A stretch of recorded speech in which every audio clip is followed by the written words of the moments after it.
Entering the great arid expanse means stepping into an environment governed by the brutal rules of physical survival. The golden dunes stretch out like a frozen ocean under an unyielding sun. An ancient merchant named Haris navigated this landscape through the lens of Tawakkul, a deep-rooted trust in a divine plan that he valued above any physical preparation. For a crossing that usually required a massive caravan, Haris carried only dried dates, some basic flatbread, and 2 large water skins. Trust in a protector is easy to maintain when provisions are heavy and the path is clear. The weight of that belief is only truly measured when those resources vanish. On the afternoon of the 3rd day, the atmosphere shifts. The horizon turns a bruised, menacing purple as a massive wall of red dust aggressively swallows the desert floor. Inside the storm, the wind whips sand like thousands of tiny needles.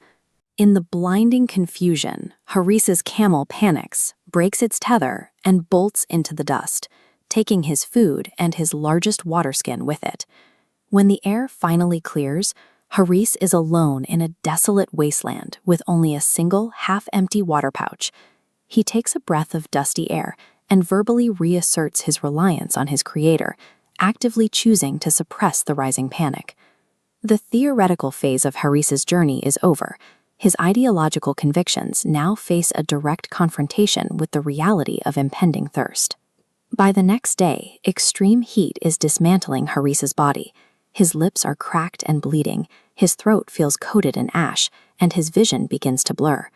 This timeline chart compares 3 small swallows of water against the minimum hydration threshold required to function. Those few drops provide only a small window. Without them, the body slides rapidly toward organ failure. Every biological alarm demands he drink. His physical deterioration acts as a ticking clock. At this stage, the human instinct for self-preservation has reached its absolute peak. Slightly slower tone. Stumbling over the crest of a large dune, Haris finds a stray dog near a dead shrub. The frail animal is panting weakly, its tongue hanging out, desperately trying to lick moisture from the dry sand. Haris holds the exact cure for his own thirst in his hands. Every evolutionary impulse dictates that he must consume the water to survive. His steadfast faith, however, demands the exact opposite. He follows a theological mandate where showing mercy to the most vulnerable creations is considered the highest form of charity. Haris slowly falls to his knees. He carefully opens the leather pouch and pours the water into his palms, allowing the dog to drink every single drop. By lying back and accepting his fate with a full heart, Haris chooses to place spiritual conviction above the strongest biological drives of his own body. A cool breeze suddenly cuts through the midday heat. Thick, dark clouds materialize instantly, obscuring the sun. A torrential downpour begins. Moments later, an ancient, dormant underground spring bubbles up from beneath the sand, pooling into a fresh oasis. Haris drinks from the spring and watches as dormant seeds in the sand begin to sprout. The dog, now revitalized, splashes in the water beside him.